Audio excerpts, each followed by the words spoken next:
Malawi Today. Pano tikupatsirani nkhanizi mwatsatanetsatane. Potsatira kuwomberedwa kwa mmodzi mwa madokotala akuluakulu pa chipatala cha Gulupu ku Blantyre a Victoria Bobe lolemba usiku, nduna yoona za chitetezo cha mdziko a Peter Mukhito yalamula mkulu wa polisi kuti atulutse ripoti pa nkhani isanathe sabata ino.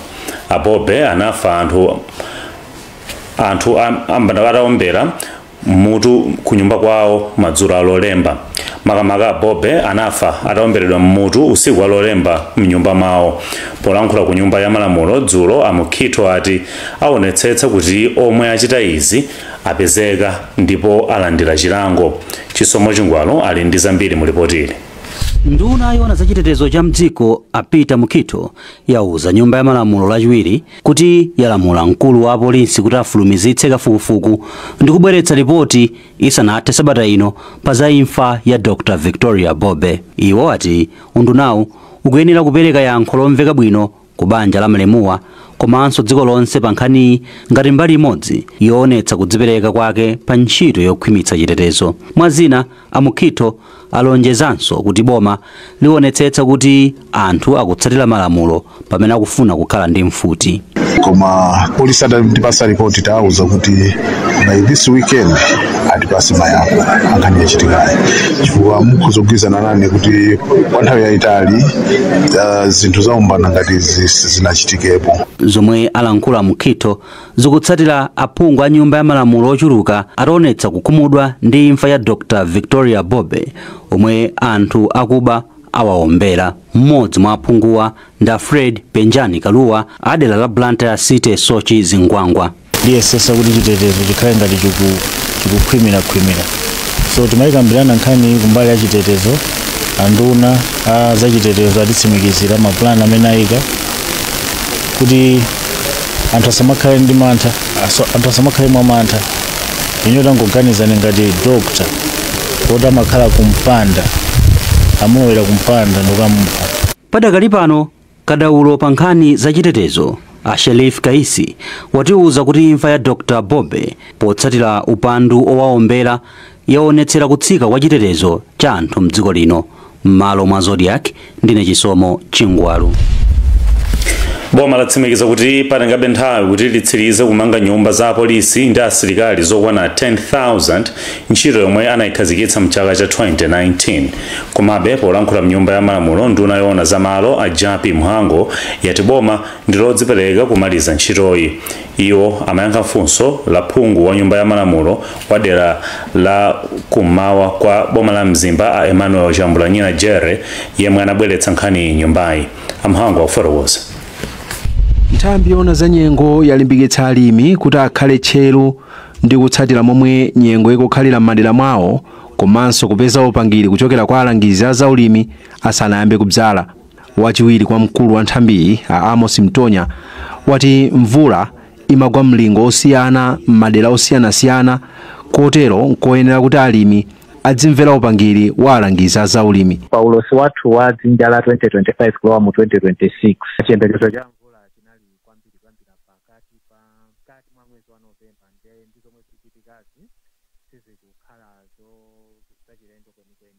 Pakadali pano mkulu wa bungwe la alimi nyumba zimenezi ngati mukumbuka zinayamba chakuma 2017 ndiyamba ngati ndikumbuka bwino timafuna kumanga nyumba 10,000 zoti muzikhala azachitetezo athu, chifukwa chonena kuti anthu amene aja amafuna kuti azikhala malo amodzi kuti mukati kufunika lero muziwapeza musavutikira. Project manager ikupitirira pakati pa kupana ndi zikhomo kuvuta kwa zachuma, komanso ngati mukumbuka muno bwino amene anapaso ndino kuti amange zinyumbazo mkati mwa ndima atapaso wakati ma contract kunapezeka kuti ndalama ayichepesa mphamvu, soza kuti mitengo ya zinthu imene iwanalipa poyambapo inali kuti asintha yakuzinthu zakwera.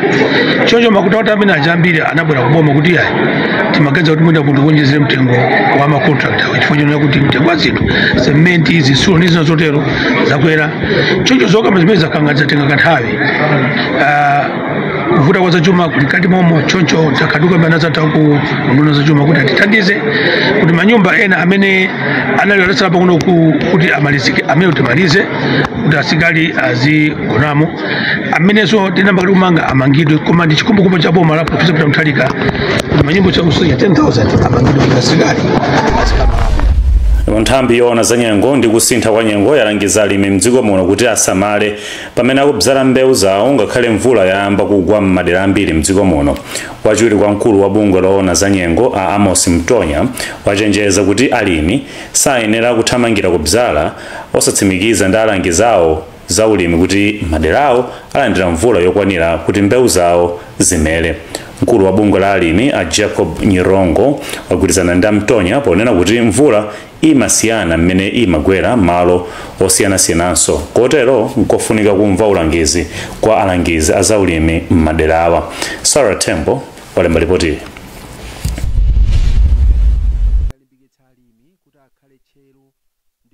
Momwe nyengo ikukhalira m'madera mwawo komanso kupeza upangiri kuchokera kwa alangizi a zaulimi asanayambe kudzala. Wachiwiri kwa mkulu wa nthambi a Amos Mtonya wati mvula imagwa mlingo osiyana m'madera osiyana-siyana kotero nkoyenera kuti alimi adzimvera upangiri wa alangizi a zaulimi. Paulosi wathu wa dzinja la 2025 kulowa mu 2026 chiyembekezo cha mvula chinali kwambiri pakati mwa mwezi wa Novemba ndizo mwezi kuchitikazi sizikukhalazo zachilendo kwenikweni. Pakadali pano mkulu wa bungwe la alimi a Jacob Nyirongo wati alimi akuyenera kugwiritsa ntchito nzeru zawo komanso upangiri wa akatswiri kuti adziwe ngati mvula yomwe ikubwerayi ndiyo odalirika. Masiku ano ndikovuta ndithu kuti mlimi apange chisankho chenicheni chogwirika kuti adzale kapena ayi chifukwa nthawi yonena kuti kusintha kwa nyengo kuvuta mvula mabweredwe ake akumakhala a njomba. Komabe madera osiyana-siyana alimi amadziwa ndithu ndi mbiri mmene mvula imagwera m'madera awo. Malinga ndi nthambi nyengo ya mvula yayamba mchigawo chakumwera, madera ena mchigawo chapakati ndi mchigawo chakumpoto. Ndipo akatswiri a zaulimi ati dziko lino lili ndi kuthekera kokweza phindu lomwe limapeza pa ulimi wa mthirira ngati litayika chidwi pa ntchito yokolola madzi mnyengo ya mvulayi. Mtsogoleri wa bungwe loona za ntchitoyi la Rain Water Harvesting Association of Malawi a Macpherson Nthala wati mwazina ndikoyenera kuti chidwi pogula mathanki amadzi kuti dziko lino lidzikolola madzi okwana malita 19 billion kuchoka pa 10 million pa chaka. Iwo anena izi kulilongwe pa msonkhano wa atolankhani okonzekera msonkhano waukulu wokambirana za ntchitoyi omwe uchitike mmawa lino. Winston Gaimira ali ndi zambiri mu ripoti. Pomwe patha zaka 20 kuchokera pomwe ntchito yokolola madzi anakhazikitsa mdziko lino, akatswiri ena pa nkhani za ulimi akuti ndikuyenera kuchilimika kuti ulimi wa mthirira upite patsogolo pogwiritsa ntchito njirayi. Mtsogoleri wa bungwe loona za ntchitoyi mdziko lino la Rain Water Harvesting Association of Malawi a Macpherson Nthala wati njirayi ili ndi kuthekera kotukula ntchito za ulimi.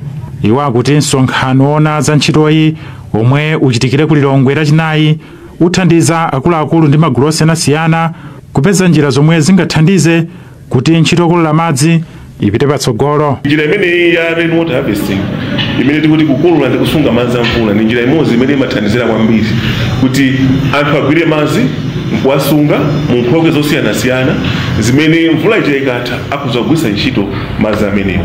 Pali njira ngati madamu osiyana-siyana komanso pali nkhokwe mathanki osiyana-siyana amene atha kupanga cholinga choti asunge madzi a mvula amenewo. Ndipo katswiri pa nkhani za ulimi a Frighton Njoromole naye akuvomereza kuti ndikuyenera kulimbikitsa ntchitoyi. Adakhala kuti tinawuzidwa kalekale lomwe ambiri ali kuti nthawi ya dzinjayi tizikhala ndi malo wina aja abwino wokonzedwa bwino kuti tingathe kukolola madzi tisunga kwezi ndi chakudya chosadziwika. Bungwe la Rain Water Harvesting Association of Malawi likufuna kuti dziko lino likolole madzi a mvula okwana malita 10 million chaka chino.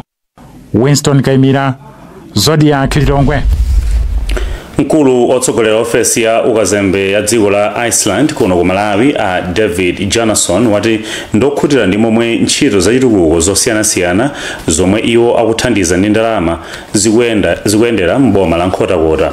Dzulo a Jonasson limodzi ndi akuluakulu ochokera ku nduna wa maboma ang'onoang'ono ndi akuluakulu a khonsolo ya Nkhotakota anayendera zina mwa zitukuko zomwe zikuchitika m'bomali ndi thandizo la ndalama lochokera ku Chokers ku dziko la Iceland pansi pa ndondomeko yotchedwa Nkhotakota Basic Service Program. DC wa boma la Nkhotakota a Ben Tono wati khonsoloyi ndi yodzipereka kuonetsetsa kuti ntchitoyi yatha mu nthawi yake. Mukuonera nkhani pano pa Zodiac masanano ndipo muli ndine Alex Banda. Tipumira pang'ono timbwerenso zikangotha izi. Airtel Malawi yatsimikiza kudzipereka kupanga mwayi wa ntchito kwa achinyamata komanso kuthandiza nkhani za malonda molingana ndi masomphenya achitukuko a dziko lino a Malawi 2063. Poyankhula pamwambo omwe amakhazikitsa Vote ndi network ya 5G mu mzinda wa Lilongwe, mkulu wa kampani ya Airtel a Ashish Dutt waunikira ubwino wake womwe wina mwayo akuti padzikhala kumvana kwabwino polankhula pa foni za m'manja komanso anthu adzitha kugwiritsa ntchito internet pamene akuyankhulana pa foniyo. Pakadali pano nduna yofoletsa nkhani a Shadrack Namalomba yati boma ndilodzipereka kuthandiza ntchito zonse za pa internet zomwe zikhathandizenso kubwezeretsa mwayi wa ntchito kwa ena. Tili ndi ripoti ili lomwe walemba ndi Roslyn ndiwo Banda. Mkulu wa kampani ya Airtel Malawi a Ashish Dutt wati kukhazikitsidwa kwa ndondomeko za makono za Vote komanso 5G kuthandizira kupititsa patsogolo nkhani zachuma mdziko muno. Ndizofunika kwambiri kuti anthu am'madera aku midzi nawo akhale ndi mwayi ogwiritsa ntchito intaneti kuno ku Malawi. Ndipo mmawu ake nduna ya zofalitsa nkhani a Shadrack Namalomba wapempha kampani za lamya za m'manja kuphatikizapo ya Airtel kuti adzigulitsa lamya za makono zotsika mtengo kwa Malawi ndi cholinga choti chiwerengero cha anthu ogwiritsa ntchito internet chichuluke.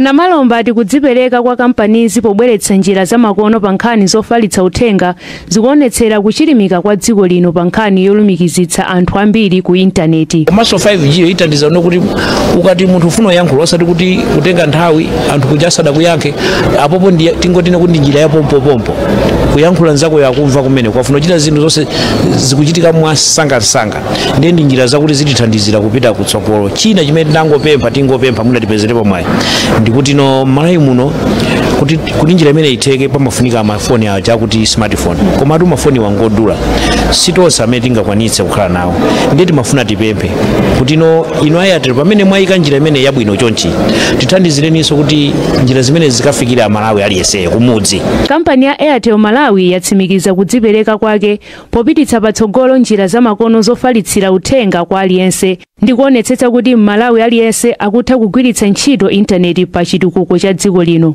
Malo mwa Zodiac ndine Roslyn ndiwo Banda.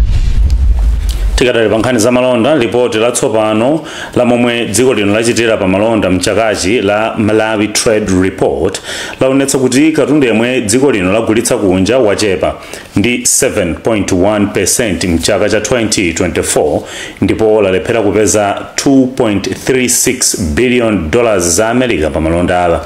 Ripoti ili lomwe akhazikitsa ndi Export Development Fund EDF laonetsa kuti dziko lino linayitanitsa katundu wa ndalama zoposa $3.3 billion za America imeneyi nthawi imene ikuyerekeza ndi katundu amene inagula pa $958 million za Americanso mchaka chomwechi. Mkulu wa Export Development Fund Dr. Ted Nakumwa wati dziko lino litha kukwaniritsa kupititsa patsogolo ntchito za malonda ngati lingagwiritse misika ya mu SADC, COMESA komanso African Continental Free Trade Area. Imoni Biringu ali ndi zambiri pa nkhaniyi.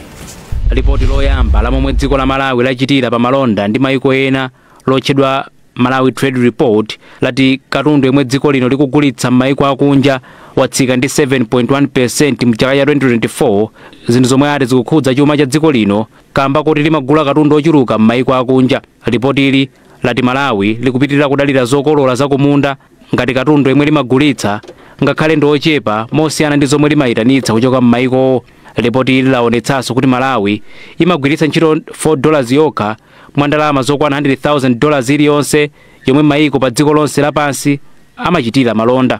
Komabe ripoti ili lati dziko lino litachilimika polima ndi kugulitsa mtedza, mbewu ya soya, masamba a tii, nzimbe komanso mafuta a mbewu ya soya zitha kuthandiza kuti dziko lino lipeze ndalama zokwana $200 million mbewuzi zitagulitsidwa muno mu Africa. Wapampando wa board ya Export Development Fund Dr. Teddy Nakumwa wati dziko lino liyike chidwi popeza zinthu zomwe lingamatumize m'mayiko ena komanso zinthu zina zomwe lingakonze palokha pofuna kulumikizitsa kusiyana komwe kulipo. So report ikunena kuti pali potential kapena pali kuthekera kopanga diversify kukulisa mbali yomwe tingapezere ma export revenue ma dollars monganso yani nakuti service sector ikuchita bwino komanso yaonesanso malo ena ma areas ena amene tingachite bwino ngati mining industry, manufacturing industry, zonsezi ingotisonyezera kuti titayikako effort, titayikako chidwi ndi kuyika ndalama zokwanira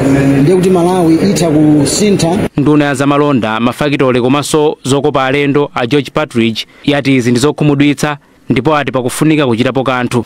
I think zinthu zimene zanenedwa mu report zija ndizoyenera kuti tizipange kuti ngati ma export processing zones, ma economic processing zones aja anenedwa aja amene ajawo tiyena kukhala kuti tiachite activate akhale active osati tizingonena pakama. Ripoti ili alikonza mothandizana ndi akatswiri zachuma kuchoka ku University ya Malawi. Malo mazodi yake kuno kulilongwe ndine Imon Piringu. Nthambi ya maphunziro ya mmera mpoyamba ya Synod ya Livingstone ya mpingo wa CCP yadandaula ndi kuchepa kwa ndalama zomwe boma limapereka ku unduna woona zakuti pasakhale kusiyana pa ntchito pakati pa amayi ndi abambo zothandizira maphunziro mdziko muno ana.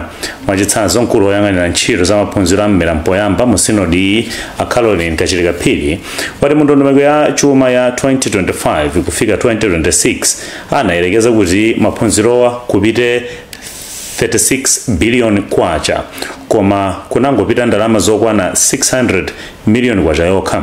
Iwo anena izi pa maphunziro a atolankhani a mchigawo chakumpoto momwe angalembere nkhani zokhudza maphunziro a mmera mpoyamba. Norbert Tambalamtuwa Mzembe walemba ripoti ili. Kuyankhula mboma la Nkhatabe lachiwiri pa maphunziro a atolankhani omwe ali pansi pa kalabu ya atolankhani aku chigawo chakumpoto la Nyika Media Club momwe angamalembere nkhani zokhudza maphunziro a mmera mpoyamba kuti apite patsogolo. Mkulu woyang'anira ntchito ku nthambi ya maphunzirowa mu Synod ya Livingstone ya mpingo wa CCAP Caroline Kachilika Phiri wati kuchepa kwa ndalama zoyendetsera maphunzirowa komanso malo abwino ophunziramo ndi malipiro a alezi ndi ena mwa mavuto akuluakulu omwe akulowetsa pansi maphunzirowa. Mmera mpoyamba ngati dziko ndinene kuti sitikupanga bwino kwenikweni. Mwachitsanzo tili ndi ma caregiver amene akumaphunzitsa ana m'mizimu koma ma caregiver amenewo sakulandira china chilichonse, sali motivated yayi. Kunkhani ya budget ndi mavuto kwambiri chifukwa apa budget ya mmera mpoyamba Malawian budget anayipanga plan kuti ikhale 36 billion komano imene yapangidwa approve 600 million. Mkulu wa ofesi yoona za chisamiro cha anthu mboma la Nkhatabe Maxensi Chagomerana wati mbomali maphunzirowa akuyenda bwino ndipo chaka chino ana 53 pa ana 100 aliwonse a zaka zapakati pa 0 ndi 8 akupita kumera mpoyamba poyerekeza ndi ana 43 pa ana 100 aliwonse mzaka zapitazo. Nthambiye nkhani ya mmera mpoyamba tikatengera kumene tikuchokera Nkhatabe tikuyichitabe bwino because mu zaka zapitazo tinali pa 43% kwa ana amene akuphunzira nawo ku masukulu mmera mpoyamba. Pakati panopa chaka chinochi ngakhale sichinathe tikuyandikira ku 53%. Nthambiye yogwira ntchitoyi ndi thandizo lochokera ku Roger Federal Foundation. Malo mazodi ake mboma la Nkhatabe ndine Norbert Tambalamtuwa Mzembe. Nkhani zachikhalidwe kusamvana kwabuka pakati pa magulu awiri a mtundu wa achewa chifukwato cha achewa ndi Chewa Heritage Foundation Chefo pa nkhani yokhudza utsogoleri wa mtunduwu. Pomwe gulu la chifukwato cha achewa lomwe angolikhazikitsa kumene lati likufuna kuluzanitsa achewa omwe agawanikana kamba kosowa mtsogoleri, gulu la Chefo ladzudzula gululi ati pobweretsa mgawanyiko pakati pa mtundu wa achewa. Zambiri mulipotili lomwe walemba ndi Franklin Ntambalika. Gulu lomwe angolikhazikitsa kumene la chifukwato cha achewa lati anthu a mtundu wa achewa mdziko lino ndi ogawanikana kuyerekeza ndi mitundu ya anthu ena kamba kosowa mtsogoleri. Mfumu yayikulu Chadza ya Kulilongwe yati chinchifukwa chake akonza mwambo okhazikitsa kalonga Sosola 9 kukhala mfumu ya achewa, mwambo omwe ukachitikire ku Mankhamba m'boma la Dedza loweruka lino. Polankhula kwa atolankhani dzulo ku Lilongwe, mfumu Chadza yomwe inali ndi mafumu ena monga Adzole, Atsabango, Achidzuma ndi Adambe ati zolinga zawo ndi zosiyana ndi za gulu la Achewa Heritage Foundation chefo chifukwa limayang'anira achewa osati a mdziko lino okha komanso maiko a Mozambique ndi Zambia. Masomphenya a gulu limeneli ndi kuti mwambo wathu wa chichewa uzichitikiranso kuno ku Malawi. Kuja ku Zambia timapita koma timadutsa m'malamulo a dziko lina, zochitika zake tizichitira kuno ku Malawi. Ndipo opampando wa gulu la chefo Dr. Stanley Chakhumbira Khaira wati sakuzindikira zolinga za gululi kupatula kugawanitsa achewa. Gulu la chifukwato cha achewa timalidziwa koma zochita zawo sitigwirizana nazo. Ilili langosintha chifukwa choti alundu adathetsa bwalo la achewalo ndiye nkuyamba chifukwato cha achewa. Zimene akuchita ndi zogawa mtundu wa achewa. Mtundu wa achewa umadziwika ndi mwambo wa pachaka wa kulamba omwe umabweretsa pamodzi achewa kuchokera m'maiko a Zambia, Mozambique ndi Malawi, kumwambo omwe umachitika loweruka lomaliza la mwezi wa August chaka chilichonse kunkayika mdziko la Zambia. Mwambowu ndi mbali imodzi yopereka ulemu kwa mfumu yayikulu Kalonga Gawaundi, komwenso kumakhala magule osiyanasiyana. M'malo mwa Zodiac kuno ku Lilongwe, ndine Franklin Mtambalika. Apanso ndi apamvero pa nkhani zathu masana ano koma tisanasiyane tionenso